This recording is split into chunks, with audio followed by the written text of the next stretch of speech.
आदाब नाज़रीन, मैं हूं आपका मेज़बान अब्दुल वाजिद और आप देख रहे हैं तस्नीम टीवी। चलिए दोस्तों, रुक करते हैं आज की ताज़ा तरीन खबरों की तरफ।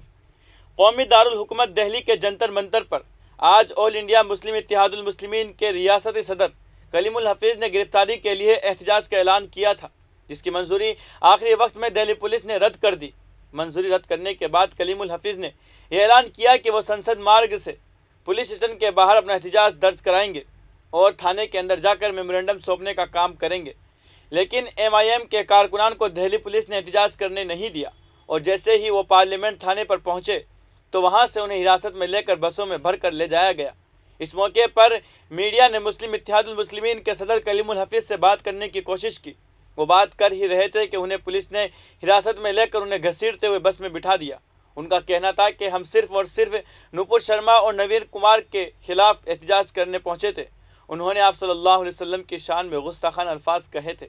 एहतजाज में शामिल दीगर अफराद का कहना था कि हमें गिरफ्तारी से कोई फ़र्क नहीं पड़ता, बस इतना है कि पुलिस उन्हें गिरफ्तार करे और उसके लिए अगर हमें गिरफ्तारी देनी पड़ती है तो हम उसके लिए पीछे नहीं हटेंगे।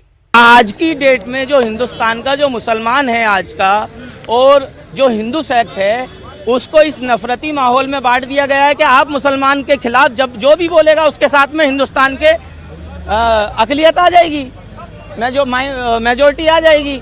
तो ये जो माहौल है ये डेंजरस है आने वाले टाइम के लिए। इसी माहौल को बनाने वालों के खिलाफ हम यहाँ बोलने आए हैं, हम उनकी मुखालफत करते हैं। नूपुर शर्मा ने सिर्फ इतना कहा कि अगर मेरे किसी शब्द से किसी को तकलीफ पहुंची हो, इफ़ क्या मतलब होता है? पूरी दुनिया में उबाल आ गया। आपको ख्याल नहीं आता कि आपके एक लफ्ज़ से 200 करोड़ मुसलमान और देश का 25 करोड़ मुसलमान उसकी सेंटिमेंट हर्ट हुए हैं। दूसरी बात, ये जो फ्रिंज एलिमेंट की बात कही है, ये एक एम्बेसडर ने कही है जिसको कोई राइट नहीं है। Ambassador ministry of external affairs के अंडर में आता है, उसको पॉलिटिकल बयान देने का कोई अधिकार नहीं है। आखिर ये तो एक चाइना का मॉडल है या दूसरे जहाँ पे डेमोक्रेसी नहीं है वहाँ ऐसा होता है। जहाँ डेमोक्रेसी है वहाँ पे हुकूमत करने वाली पार्टी का नेशनल स्पोक्स पर्सन फ्रिंज नहीं हो सकता। यही इस हुकूमत खासतौर से बीजेपी का तर्ज अमल है कि ये जब फंसते हैं तो अपने आप साइड पकड़ लेते हैं और उसको फ्रिंज एलिमेंट कह देते हैं। अब सवाल ये है कि हमारा जो मुतालबा है कि दिल्ली पुलिस इनको UAPA के अंदर में गिरफ्तार करे। दूसरा जो अभी सुबह मुझे खबर मिली है वो ये है कि जो लोग इनके खिलाफ आवाज़ उठा रहे हैं, दिल्ली पुलिस ने उनके खिलाफ FIR कर ली है। उसमें कई लोग ऐसे हैं जो माइनॉरिटी कम्युनिटी से हैं, कई लोग ऐसे हैं जो मेजॉरिटी कम्युनिटी से भी हैं। लेकिन नूपुर शर्मा और नवीन जिंदल को बचाने के लिए, बैलेंस करने के लिए दिल्ली पुलिस ने उनके खिलाफ FIR की है।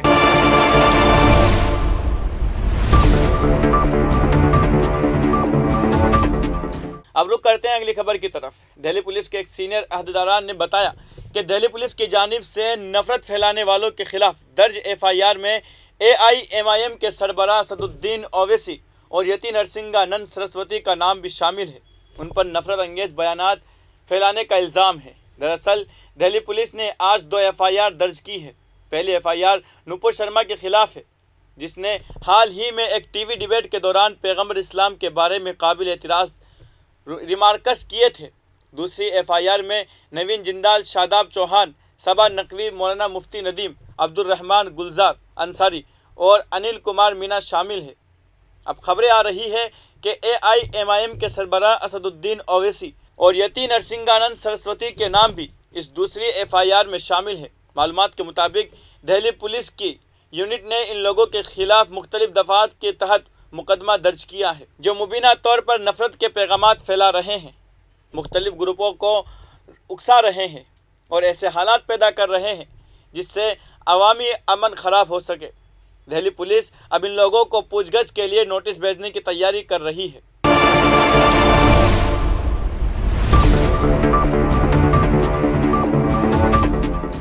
अब रुक करते हैं अगली खबर की तरफ। तबादले से नाराज RAS अकील अहमद ने सरकारी मुलाजमत से ही इस्तीफ़ा दे दिया।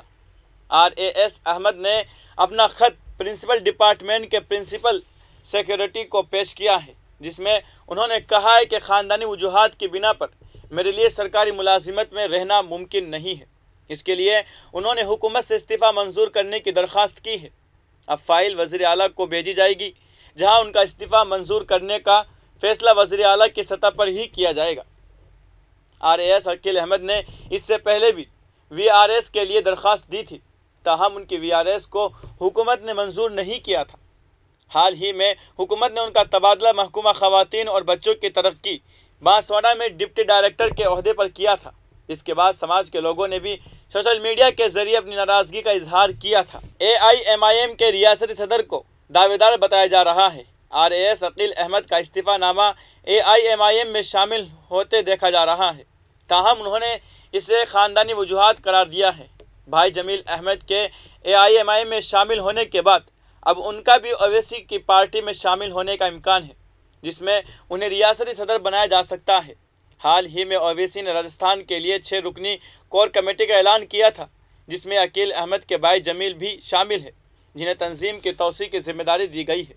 कहा जाता है कि वो RAS अकील अहमद के VRS को कबूल न करके ट्रांसफ़र करने से नाराज़ है।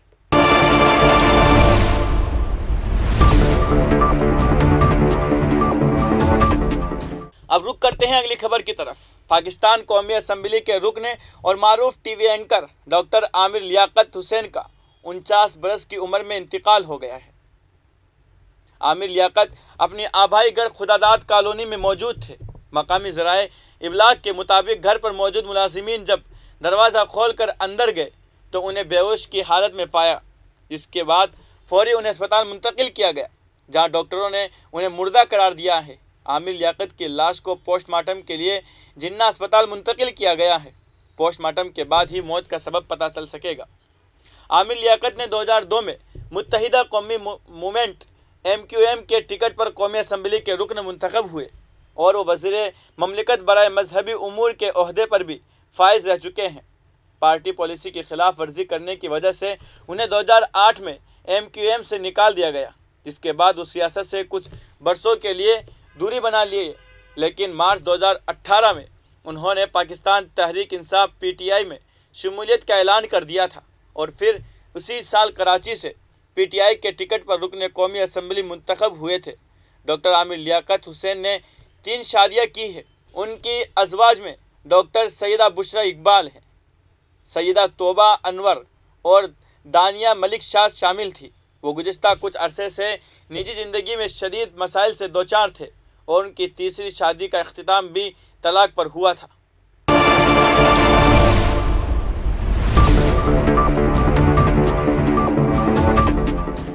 अब रुक करते हैं अगली खबर की तरफ।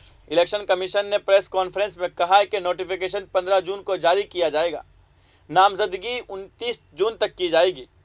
सदारत इंतखाबात के लिए वोटिंग 18 जुलाई को होगी और वोटों की गिनती 21 जुलाई को होगी।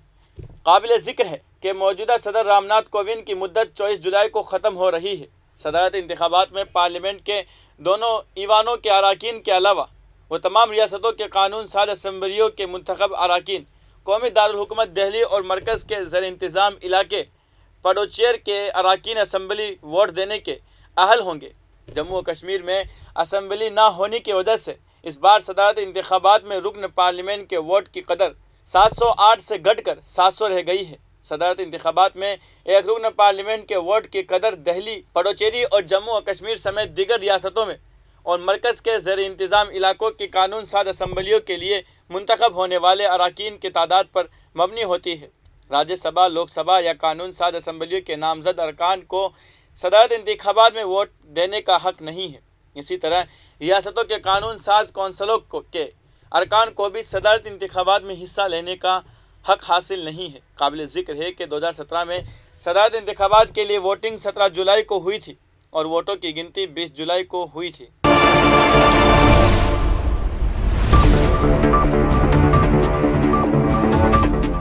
अब रुक करते हैं अगली खबर की तरफ।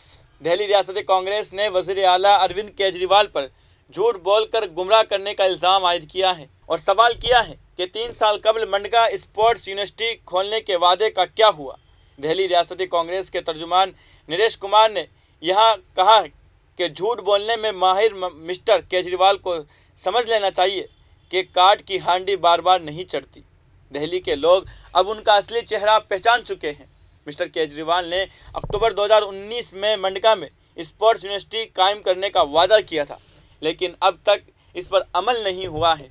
डॉक्टर कुमार ने ये बात मंगल को मिस्टर केजरीवाल के इस बयान के तनाजुर में कही, जिसमें उन्होंने कहा था कि उन्होंने दिल्ली में खेलों को फ़रोग देने के लिए यूनिवर्सिटी ऑफ ईस्ट लंदन और दिल्ली स्पोर्ट्स यूनिवर्सिटी के दरमियान एक मुआहदा किया।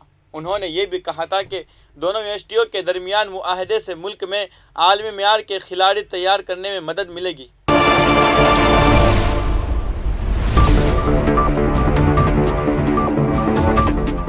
अब रुक करते हैं अगली खबर की तरफ। सुप्रीम कोर्ट के चीफ जस्टिस एन.वी. रमन्ना ने एपी के त्रोपती में 2 खुसूसी अदालतों का इफ्तिताह अंजाम दिया। ज़ेर-उत-तवा मुकदमात की तादाद में कमी के लिए लाल संदल की लकड़ी की स्मगलिंग के मुकदमात के लिए अलहदा अदालतें कायम की गई है। चीफ जस्टिस ने त्रोपती के ESI अस्पताल से मुत्तसिल टोडा कॉम्प्लेक्स में इसका इफ्तिताह अंजाम दिया है। लाल संदल की लकड़ी के मुकदमात की समाअत के लिए रियासत में ये पहली अदालत होगी।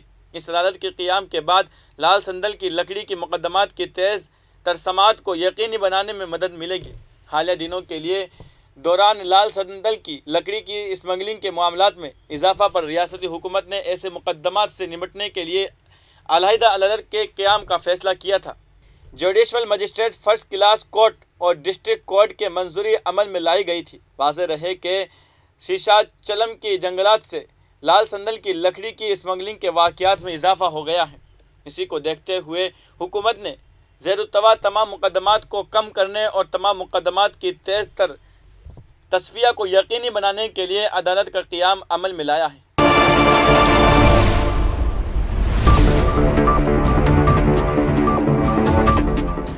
अब रुक करते हैं अगली खबर की तरफ। बीजेपी के 2 तर्जुमानों की तरफ से मुस्लिम बिरादरियों के अकीदे के खिलाफ रिमार्क्स करने के बाद जिस तरह से मुल्क की बदनामी हुई है, उसके बाद भी शायद कुछ लोग सबक लेने को तैयार नहीं है।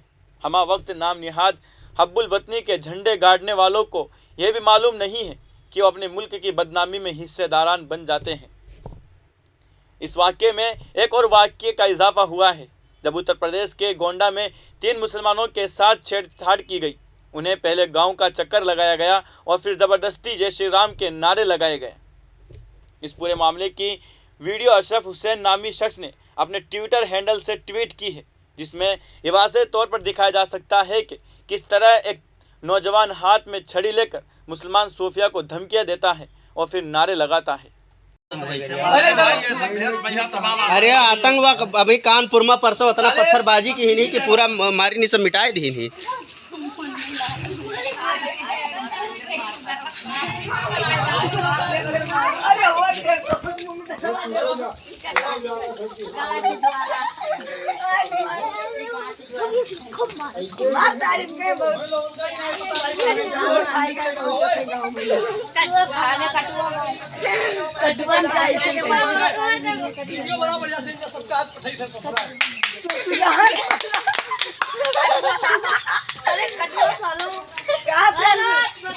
राम राम के नारा कह दो नहीं हम